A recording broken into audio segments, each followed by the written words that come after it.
မြေယာဟင်းကောင်းဆိုသလိုဟင်းခွဲရည်နဲ့ထမင်းမြိတ်အောင်ဒီနေ့ဘာတွေချက်စားလဲကြည့်အောင်နော်ထူးထူးဆန်းဆန်းနေတော့မပါဘူးဒီနေ့ရဲ့အဓိက main dish ကကြက်သားအသေးမျက်စိပြန်ချက်လေးပါကြက်သားအားလုံးကိုလေလုံးချက်တာပေါ့နော်အသေးမြက်ပါလို့နေရီ3ရေခန့်နေမဟုတ်ပဲနဲ့တရေခန့်မဲကိုလိုဟိနဲ့ချက်ထားတာပါအရေတောက်ကိုတော့ချက်ရတာလွယ်ပြီးကျမရေအတွက်ကောင်းတဲ့ပဲနီလေးချဆန်ဟင်းရည်လေးချက်ဖြစ်ပါတယ်မီအေးလေးနဲ့အသားနဲ့ပဲဟင်းချက်နေတော့ဟင်းရွက်တုပ်လေးကိုစားပြင်ဆင်ပါတယ်ဒီအရွက်တုပ်လေးဟာဆိုရင်လေစီပြန်ဟင်းနေနဲ့တော်တော်လေးလိုက်ဖတ်တယ်လို့ပြောရမယ်အရန်ပြည့်ရပေါ့နော်ရင်းနှီးဖြောထားတဲ့ဟင်းနုနယ်ရက်လေးရဲ့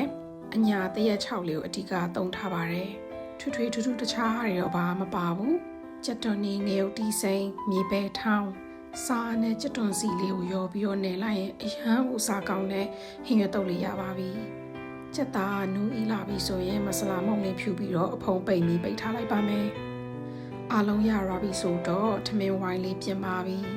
တခါတလေဘာချက်စားလို့စားမှမသိလို့ရှရင်လေအနှစ်လေးဖြစ်တဲ့ဟင်းတစ်ခုခုလေးချက်လိုက်တဲ့အရွက်တုပ်လေးတစ်ခုနဲ့အရေးတောက်ဆိုလို့ရှရင်လေတော်တော်လေးကိုဟင်းမြိတ်နေပမာဟင်းအနှစ်ကလေးနဲ့ထမင်းပူပူလေးဆိုရင်လေလက်နဲ့ပဲစားချင်တဲ့ထမင်းကို